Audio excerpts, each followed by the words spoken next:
The freezing air around us was thick with the scent of death.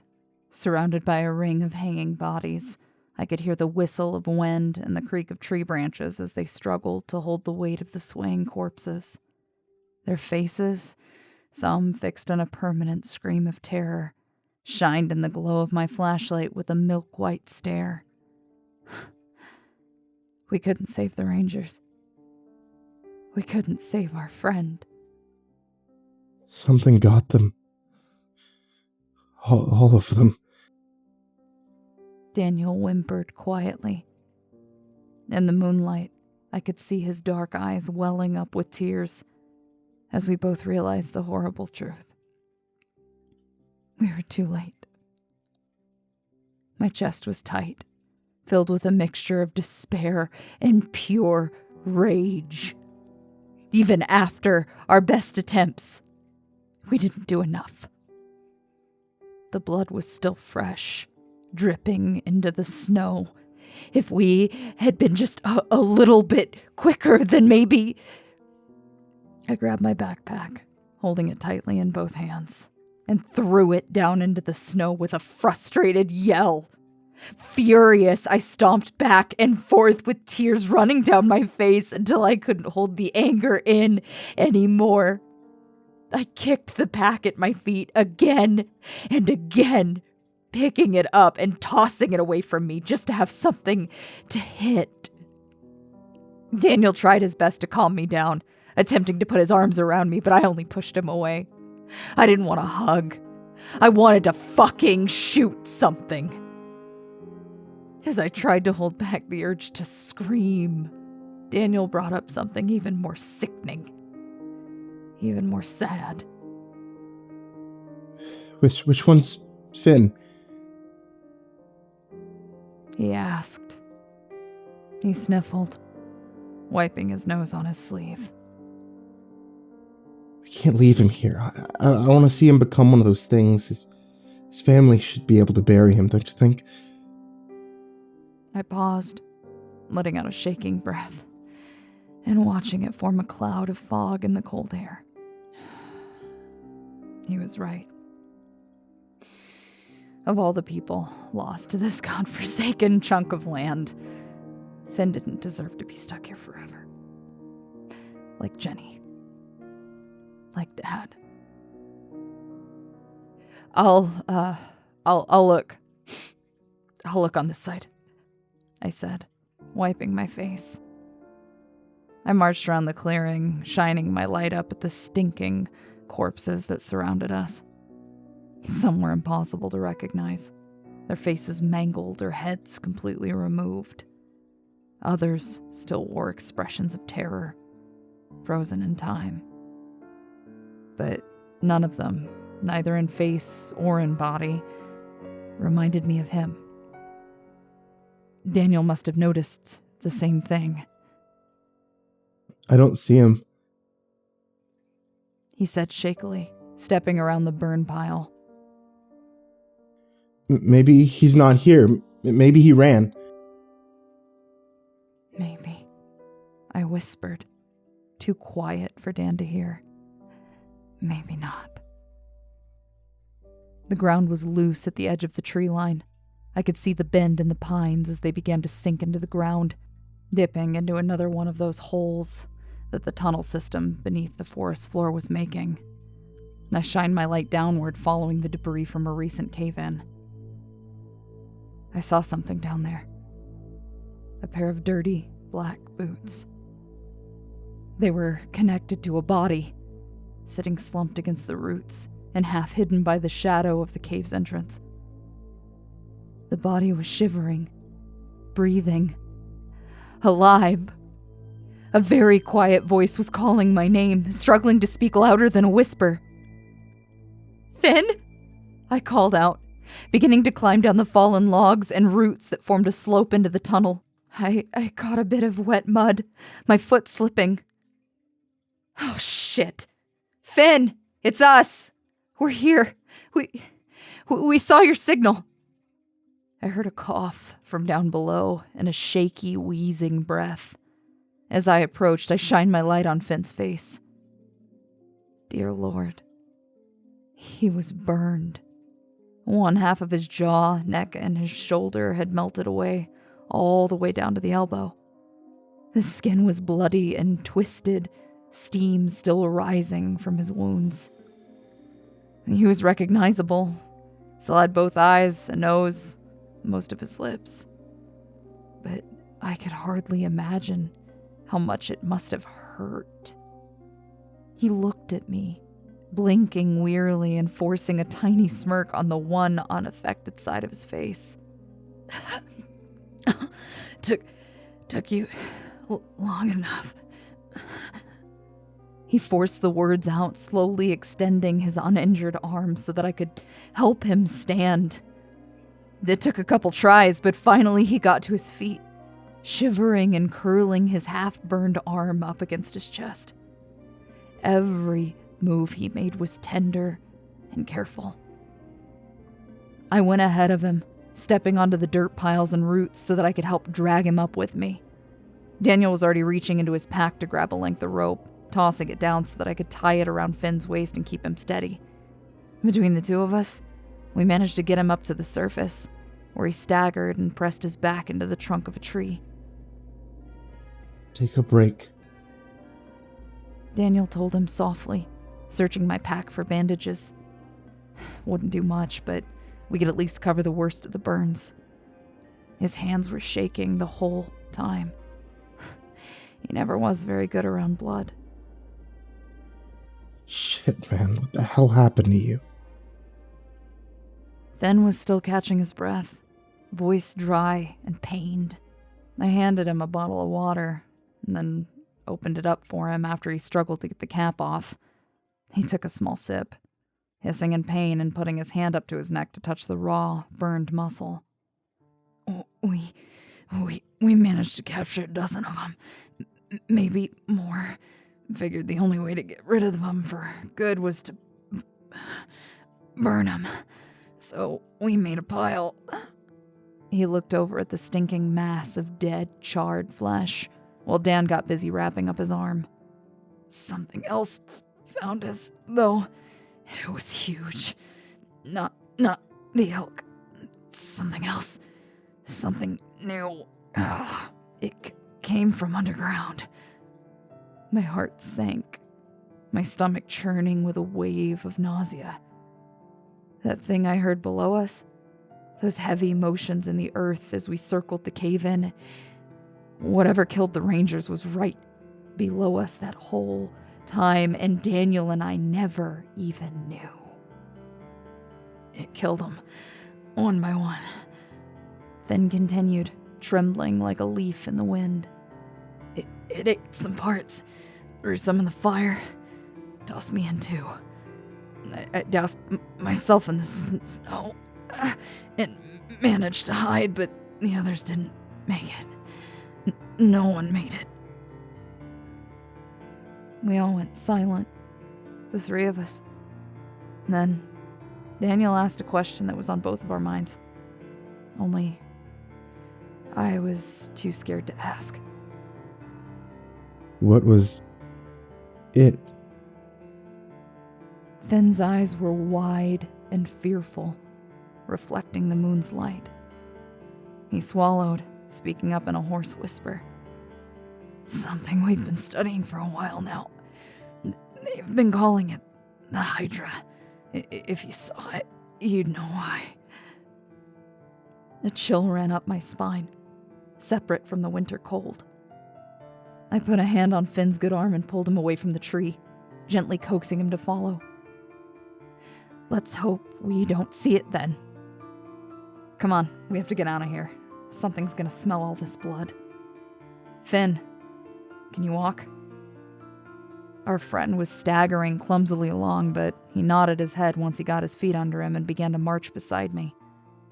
Yeah, I think so. We followed the direction of Finn's compass, taking a route different from the one that had brought us here. If there was anything we'd learned during our time in the forest, it was not to tempt anything that may have already been tracking our steps. But as the night grew darker and the trees grew thicker, we noticed something that wasn't there before.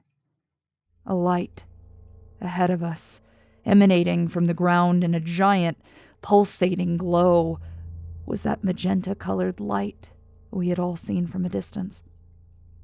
Only now, we were close enough to hear the ear-stinging hum that it made. It was like a low drone or the sound of an undersea giant, deep but steady. We were all silent as he walked towards it, feeling some magnetism that I still can't quite explain. It didn't take long before we figured out where the light was coming from. The trees began to thin. Soil began to crack. Ahead of us was an enormous split in the earth, forming a pit that went on and on and on. The glow was coming from its depths, so far down into the earth that we couldn't see the bottom. An old memory came back to me then. A phone call Daniel and I had listened to years ago. I still remembered the way she said it. The exact words she used. I had a dream in which the forest split in two. I whispered Rose's immortal words out into the cold night air. Daniel and I exchanged glances. Something more than fear between us. It was dread. The real, tangible dread of something utterly unknown. We both remembered the rest of the old woman's dream. It covered everything. Daniel repeated. The town and the sun, all that my eyes could see, and the sound it made. A fearsome bellow that shook the whole earth. Hey, Danny boy? I asked softly. Do you think God lives in the woods? The three of us stood there in silence, looking at one another and then into the enormous pit that was swallowing the forest. All of these quakes, all of these storms, it was getting bigger every day. Something was down there. Something that had been waiting for the right time to emerge. I feel as if that time is coming. And when it happens, I don't know what we'll do. Fen and I managed to break our eyes away from the glow, but Daniel did not. I could see it cast a pink light on his face, as if the black of his eyes were beginning to change colors, shining on their own. He was staring, unblinking, into the endlessness. And as he started to lean, as if ready to let himself fall in, Fen and I both rushed to push him back and into the snow. He fell on his back, stiff as a board, eyes still glazed over with an ice-cold expression. I pinned him down with one of my knees, snapping my fingers in his face. Dan! Dan! Dan! I hissed, tapping him on the cheek until he finally blinked and took a sharp inhale of breath. Come on! Wake up! He blinked and looked up at me finally, confused and lost. His eyes darted around the forest as if those memories were flooding back to him, reminding him of where he was and how he got here. It took a moment before his breathing settled and he began to touch his own face, making sure he was inside of his own body. I think we should go, he said shakily. Now that was an idea I could get behind. I let him up, slowly helping him to his feet and brushing the snow off his shoulders. Fen and I looked at one another, making the silent agreement that linking our arms would be the best possible way to stick together. We walked, and we walked, and we walked. Our pace was slow, keeping up with Fenn's exhausted and injured body. And at first we were lucky. We didn't see much in our path other than a few small, timid creatures and more evidence of the collapsing ground. Our luck had to run out eventually. When the moon was high above us and the forest grew eerily silent, we felt that rumble in the ground again. Only it wasn't a quake. It didn't shake the trees. It didn't split the ground. It was just movement, tunneling beneath us in a straight line through this frozen, solid soil. Finn's bloodied face became paler, wet with fever as his eyes turned startlingly wide. He knew that tremble in the ground. We all did. Something was moving under our feet. Something had been following us. "Move," Finn said, voice shaking. He pushed me in the back to hurry me along. "Stay quiet. Move fast, but not too fast. Watch your feet." My hands were gripping the shotgun tightly as I marched forward, my jaw clenched, an eye fixed on the trees ahead of me. My breathing was shallow, my heart racing. Under our feet, we felt the rumble weaving back and forth, as if a great beast was patrolling the caverns. I couldn't tell if it was looking for us or if it had already found us and was just toying with our minds before making a move. All I knew was that I'd never seen Finn so scared. And if he was scared, Dan and I sure as hell should be terrified. We saw more holes in the ground, more open caverns where the forest split open. There was no telling how far these tunnels went, or how many there were, snaking through the ground beneath our feet. For all we knew, this thing could have burrowed its way through every inch of land between here and Pine Haven. I hated that idea. I hated the idea that there was this new way for an amalgamite beast of the woods to get to us. The ground rumbled again, more violently than before. I grabbed onto a tree for support while Finn stumbled and fell over, his hands in the snow. He was looking down, feeling the tremble in the earth through his palms. We all heard it. The shriek of many voices, human and animal, muffled through a layer of soil. It was angry. Finn looked up at both of us, his face pale. In the dark, his lips formed a single word. Run. Daniel grabbed his arm and pulled him up in one swift motion, both of them staggering before getting to their feet again.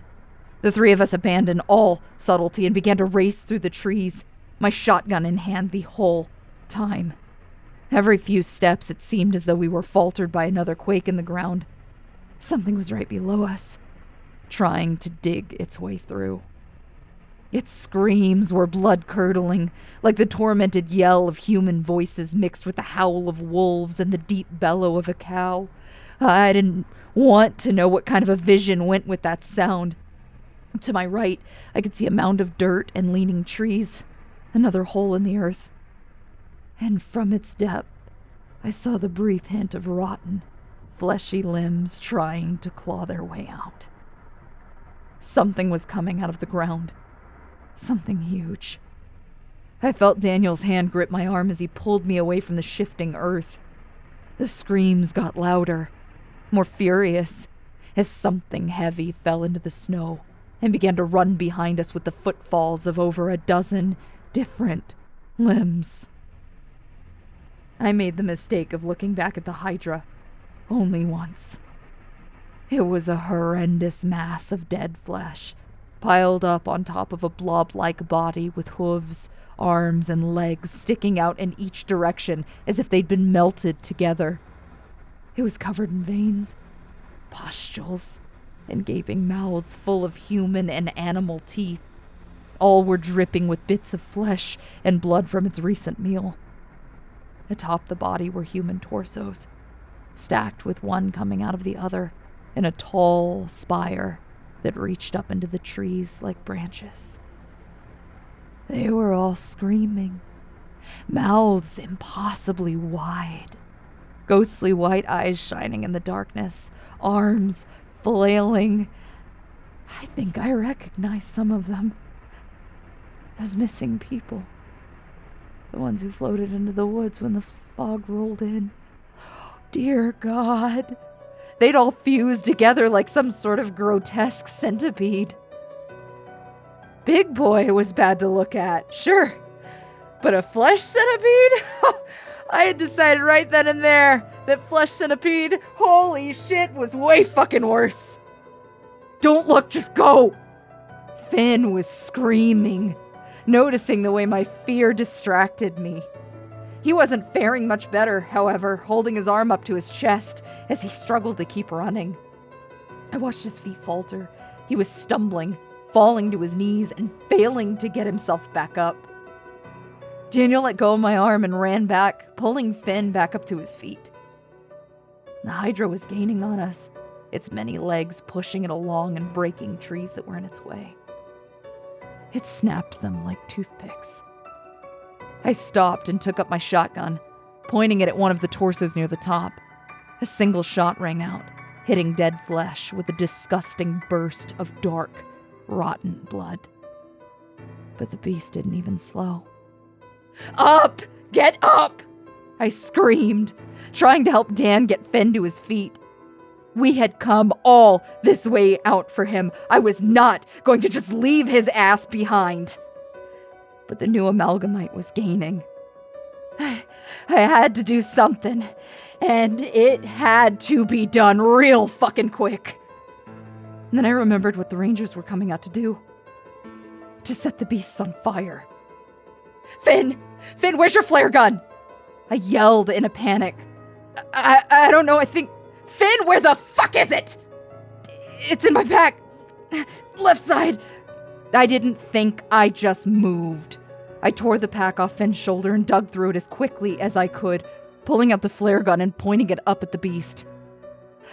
I didn't know if this would work. I didn't know if it would hurt it or just make it angry, but we were about to die if we didn't buy just a few more seconds. I shot at the base of its body, an explosion of red and gold light hitting it full force and igniting the cold, dead flesh. Those legs stopped moving, flailing in an attempt to put out the flame. The shriek it made was ear-shattering and sickening to hear. We left the pack behind. It didn't matter anymore. Once Finn was on his feet, the three of us just ran as far away as we could get, leaving the beast and the flames behind. He was running again, stomping through the trees with more fury than ever before. But we had a chance. We could see the tower now, motivated by pure terror and adrenaline while those pounding footsteps grew louder behind us. We finally broke the tree line and fell into the snow one after another into a pile of exhausted bodies. I looked back just in time to see the Hydra stop at the tree line, pushed back as if hitting an invisible wall. It shrieked and roared from every mouth, reaching its arms out to grab us. We were just far enough away to avoid its grasp. Somehow, even with the reliability of the radio signal to protect us, I didn't feel very safe. We filed into the building as quickly as we could, making distance between ourselves and that creature.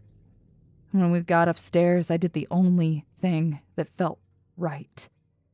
I hit the bell, sounding out a painful frequency that made the grotesque monster curl its limbs in agony before retreating to the woods to find a hole to crawl back into. Within minutes, it was gone, no doubt returning to the bodies it had been saving for later. I had a feeling that the next time we saw it, the Hydra would be gaining a few more heads. Oh, what in the fuck was that? I yelled. The Hydra, Finn answered, sitting on the floor and holding a hand against his bleeding face. We've been watching it for a while now. It's... Oh, no, not that. I laughed hysterically, pacing back and forth. That big fucking hole in the ground? Where did that come from? How long has that been here? What's it been? Finn just shook his head. I could tell he was just as perplexed as I was, wishing he knew. Monsters. Monsters we can handle. Weird, surreal bullshit in the radio station? Yeah, we can handle. But a goddamn glowing hole in the center of the earth? Ho! I had no idea where to even start with that. No. That's the same glow. Daniel said softly, leaning against the wall and trying to catch his breath. The one I keep seeing when I sleepwalk at night. The one we're all walking towards, me and the others. I recalled the look on Dan's face when he saw the pit for the first time. Mesmerized. Entranced. He was ready to fall in. Whatever was calling him to the woods, along with those other missing people from the village, it was down there. Was it going to swallow us all? You're hurt. I gestured to Daniel's hand, where a trail of blood was dripping through his fingers. He rolled his sleeve up gingerly, revealing a long gash he'd gotten while running through the trees. Shit. He sighed. It's fine, I got bandages. He was rooting around in his first aid kit by the time that I'd crossed the room, pulling out my car keys and dropping them into his palm. You and Fen both need to go get checked out. There's a hospital an hour or so out of town. You know the one. I curled his fingers in, closing his fist. Take my truck. Get Fen to the ER. I'll watch the tree line tonight. Dan looked at me for a long, hesitant moment. Then, his eyes left my face to peer out the window, looking into the dark, snowy sky. It was quiet out there. But just because it was quiet didn't mean something wasn't watching us, waiting for another chance. Are you sure you'll be okay here by yourself? He asked. Yes, I nodded, already pushing him toward the door. Now go, both of you. Finn's burns could get infected if you wait. Our ranger friend was already on his way down the stairs, grumbling quietly at me. Dan glanced back at him, then at me, that worrisome look in his eyes again. It'll be fine, Dan. It won't come back tonight. I seemed to convince him, even if his expression lacked confidence. We both knew someone had to stay. He took a deep breath, then wrapped me up in a tight hug and let the air out of his lungs. Be safe, he said, letting me go at last. Keep the doors locked, keep your phone with you, And keep the radio on. Get out of here, Danny boy. One last second of hesitation, and both of them were gone. I watched Daniel help Finn into the truck, closing the door behind him and looking up at the watchtower one last time before driving away. I gave him a little wave as they went, the lights of the vehicle disappearing down the dark and lonely road. The snow was falling even heavier now. The lights of the village looked dim and far away, hidden behind a layer of frost spreading across the lookout window. I could feel a draft from the crack in the glass. The first sign that our only safe haven was beginning to crumble. It was deep into the night. The new amalgamate from the woods had been silent ever since, only a subtle rumble in the ground signifying its movements beneath the tree line. I think it's stalking the tower, going back and forth through the tunnels, looking for a way to pass the boundary. Maybe that's what those earthquakes were all along. But the most upsetting thing is the line of alcohol bottles stacked up in the kitchenette. I don't know when they got there, but every time I pour one down the drain, 2 more appear in its place, like the heads of a Hydra. This is Evelyn McKinnon at 104.6 FM, and I don't think I like being alone here anymore.